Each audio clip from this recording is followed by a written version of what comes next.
Remember this screen? Remember waking up early on the weekend to rush to the computer? Remember grabbing a sword to kill cows in this pen? Or chickens on this farm? Did you run through the castle and up to the bank, saving every last hide and feather to buy new armor? Armor to make killing those cows and chickens even easier. But before you could reach the Grand Exchange, or even Varrock, these dark wizards killed you and you lost everything? If you've ever made a RuneScape account and logged on, you're probably remembering something along those lines. It seems that almost every gamer I've encountered has tried out, or at least is familiar with RuneScape. Those weekend experiences left a profound impact on me, given that nearly 20 years later, I still find myself logging back into the game and playing. Now, maybe the recommendation from an addict to start taking their drug should be taken with a grain of salt, but honestly, there was a long period of time that I wouldn't have recommended playing old school RuneScape to someone who had never tried the game before. In 2023 though, that's no longer the case. Old school RuneScape is simply a good MMORPG. Honestly, it has a case for being the best. So what is the cause of this magic? Why do I feel so strongly about a 25-year-old medieval point-and-click adventure game? When you tell someone you play OSRS, often you'll be met with, well, you only play because it's nostalgic. That's not entirely true. I played the game on and off for a while, even when OSRS released, but the fact that I was trying to replicate those magical mornings of my childhood wasn't enough to keep me logging in and enjoying the game every day. And, if you look at the homepage of the game today, you'll see that the player counts are reaching numbers that are approaching the hype levels of the mid-2000s. I could spend hours and hours on what makes RuneScape great today, but I'm going to make an effort here to keep things as concise as possible. The main reason for the success of the game is the incredible team of developers that work on it, the JMods. These developers deserve a majority of the praise for how well they've stewarded the game. But besides them, there are also intrinsic qualities of RuneScape that just make for a game with inherent staying power. Let's start with the development cycle. An incredible feature of OSRS is that nothing gets developed without the input of the community. A polling system is in place to let the community dictate the direction of the game that it's developed in. There are occasional updates that are pushed through as integrity changes, which are not voted on by the community, but the JMod team has showed an impressive amount of restraint and used this power sparingly. The team is also extremely active on social media, both Twitter and Reddit, and if you have good enough ideas, they will often pull them directly from the community there and pull their implementation in the game. It's a unique development cycle, but it works extremely well. On top of the system itself, the JMods have been developing some banger new content in the past few years. We've had the addition of some incredible quests, like the end of the Elven storyline, Song of the Elves, or the continuation of the vampire quests with Sins of the Father. We've had the creation of some great PvM encounters, both in the form of raids and solo bosses. OSRS has now had years of development fleshing out the game massively. They added raids, the Theater of Blood, the Tomb of Amascut, the Chambers of Xeric, and these are some of the best combat encounters that RuneScape has ever had. They've developed the Hallowed Sepulchre, perhaps the best skilling training method ever added to RuneScape, and they've showed no signs of slowing down. Right now, the team is in the process of developing the first new skill for OSRS. There is content that is relevant to any and every stage of an account, and it would take years to simply tackle all of the content that OSRS already has to offer, with more on the way. This leads into the intrinsic qualities of RuneScape that make it a good game in 2023. First, I want to talk about the relevance of old content.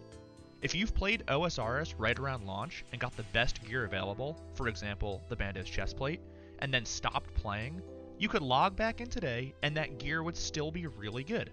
You've probably heard the term geared treadmill to describe other MMORPGs.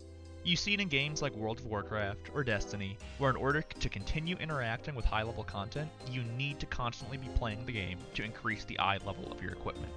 There is none of that in RuneScape. Yes, new best in slot gear is added as new updates are created, but for the most part, the very best gear in RuneScape is only marginally better than the tier right below it. You can continue using your Bandos equipment with your Tentacle Whip that was acquired 5 years ago to do the highest encounters being created today. Consideration for power creep is one of the biggest factors of the development of new content, and to this point, the JMods have managed to tiptoe that line gracefully.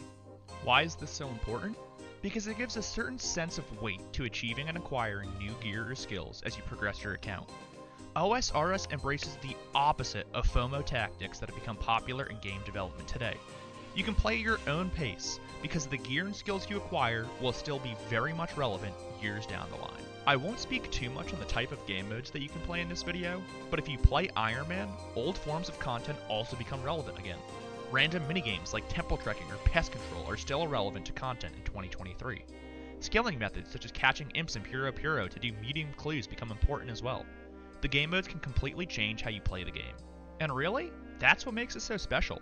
You can truly play RuneScape however you want. The openness to the game is refreshing in a world of more linear, story-driven MMORPGs. There's no one way to approach it. Sure, people have made optimal guides that help you speed up your journey, and the journey to max is a long one, but you're never forced to do a specific quest to advance your character. That said, you'll want to do them anyway. The RuneScape quest system is one of the best of any MMORPG. There are no fetch quests, or escort quests, or kill this monster 10 times quests. Tons of people simply never do certain quests because their account progress isn't tied to it. Training skills is the same. You never have to do specific skills, or train them in a specific way. Sure, you'll be limited in some capacity if you skip things, but RuneScape truly lets you play the game the way you want to play it. The final aspect of OSRS today that makes it so much better than it's ever been is related to the tools you have at your disposal to play it. The OSRS wiki is one of the best gaming wikis out there.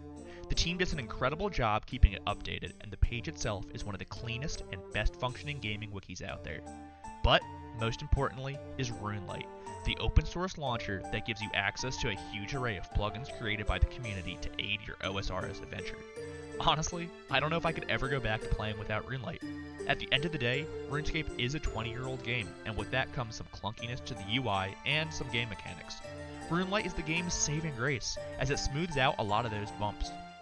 It does a bit of everything, such as tracking which stats you have boosted from your potions, to labeling items on the ground, or marking specific tiles on the ground, which is very important in many late game encounters, and it also can track every single drop you've gotten while you PVM. It provides an infinite amount of quality of life to help smooth out some of the older, clunkier content that you might encounter when playing RuneScape. It also offers an HD feature if the standard graphics don't suit you. In fact, HD is what I've been using this entire time for this video. If the 117 HD plugin isn't enough, there's also a separate launcher called OSHD that provides more modern 2011 to 2012 graphics that you can also try. Another tool is the mobile client. It's a wonderful addition, adding a ton of versatility to how you can scape. While I personally don't do all content while on mobile, it's nice to have the option. Getting to sit on the couch and do some low-effort AFK content while watching TV can be great. At the end of the day, I know the combat and the graphics are the two biggest detractors from people that have never played the game. With that in mind, I would encourage you to still try it out. There's a shocking amount of depth available from the OSRS combat system. Just watch Woox or Xact do their insane Inferno heroics. The JMod team has done an excellent job in adding new PVM encounters that push the boundaries on what you can do within the framework of OSRS combat. When it's all said and done, I can still see myself playing RuneScape another 20 years in the future. I'm looking forward to all the new content that's on the horizon and the direction that the game is being developed in. And with that, I can say with absolute certainty that old school RuneScape is a good game in 2023.